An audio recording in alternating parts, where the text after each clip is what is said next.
परिवेश आम किपरि आमको शासन करू विषय पढ़ा। पूर्व श्रेणी में आम स्वायत्त शासन विषय पढ़ी आज आम राज्य सरकार गठन विषय पढ़ा।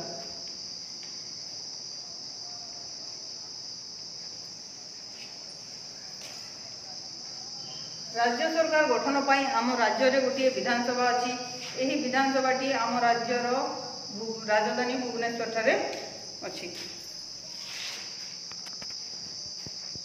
यह आमर विधानसभा आउ विधानसभार सभ्य माने लोक मान द्वारा प्रत्येक भाव में निर्वाचित होता। यही विधानसभार सभ्य संख्या है 147 आउ 18 वर्ष ऊर्ध्व बयसर समस्त व्यक्ति भोट दे सभ्यर प्रतिनिधि मानक बाछि थांती।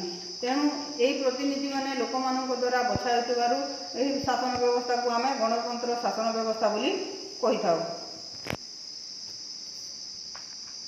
यही विधानसभार सभ्य माने लोक मान द्वारा प्रत्येक भाव में निर्वाचित होइथांती।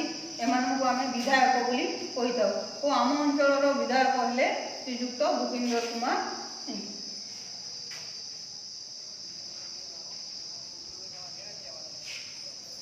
ओ यही चित्रटी है भूपेंद्र सिंह को।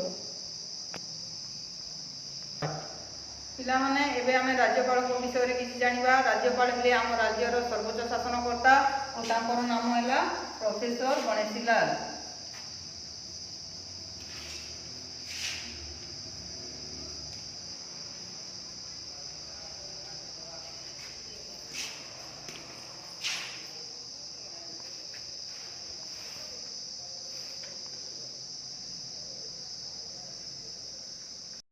पिला माने देखिल ये हेले आमर राज्यपाल प्रोफेसर गणेशी लाल और से राज्यसभार राज्य विधानसभार संख्यागरिष्ठ दलर नेता मुख्यमंत्री भावे नियुक्ति करिथांती। ये हेले आमर मुख्यमंत्री श्रीयुक्त नवीन पट्टनायक।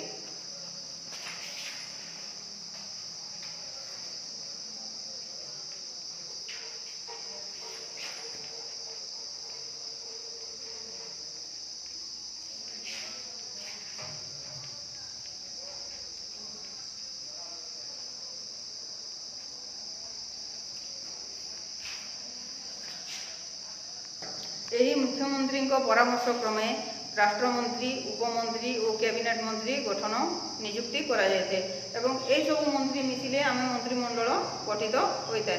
सब मंत्री मानकर कार्यकाल 5 वर्ष।